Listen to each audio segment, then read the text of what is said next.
Community tour for today's video. Noong nakaraang linggo nga pala ang schedule ng mga bata para sa kanilang community tour. At dahil naghihintay pa nga kami ng aming sasakyan ay magpipicture muna sila kasama ang kanilang mom. Pero Diyos ko mga nang, dito pa nga lamang ay talagang mapapalaban ka na kahit wala kang kalaban.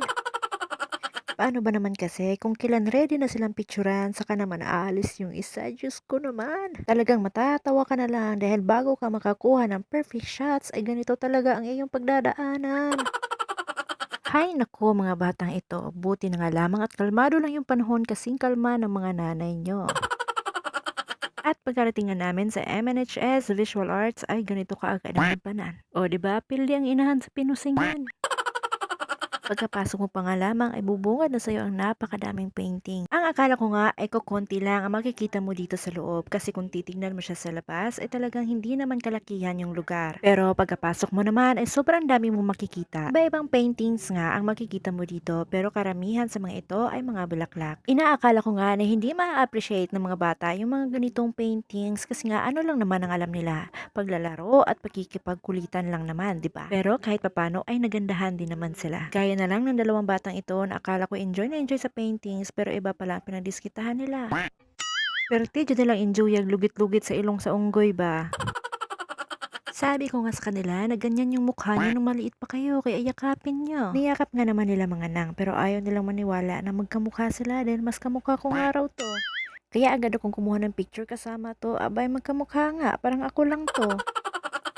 Ayan, may paborito na nga silang painting dito. At ito na naman tayo sa tunay na labanan ng piktura. Ewan ko nga ba, pagdating sa group picture, sobrang pahirapan. Bago ka nga makakuha ng tamang anggulo ay dadaan mo na kayo sa gulo. Gaya na lang nito, pero buti na nga lamang ay nairaos din kahit papano. At dahil busy pa nga sila sa picturan, ay naglilibot-libot muna ako dito sa paligid. At dahil sa dami na magaganda nilang painting na bulaklakin, feeling ko tuloy ako'y nasa isang garden. At sa paglilibot ko nga ay napadpad naman ako sa corner na to kung saan makikita mo sa taas yung mga naipinta nilang mga babae. Meron nga rin palang mga nakasabit na parang mga certificates at sa iba pa nito ay ang napakadaming trophy. At may nakita nga rin pala ako ditong hukis mukha ng mga tao na parang gawa sa isang bato. Mukha nga lang po siya nakakatakot tingnan pero napakaganda po niya mga nang. Sa sobrang amaze ko nga ay parang gusto ko na iuwi ang mga yan. Sa bandang itaas naman makikita ang makukulay nilang mga pinta. At bukod nga sa mga ito ay meron din sila ditong 3D wall art. Napakaganda nga rin dito mga nang. Tingnan nyo naman, para ka talaga naglalakad sa isang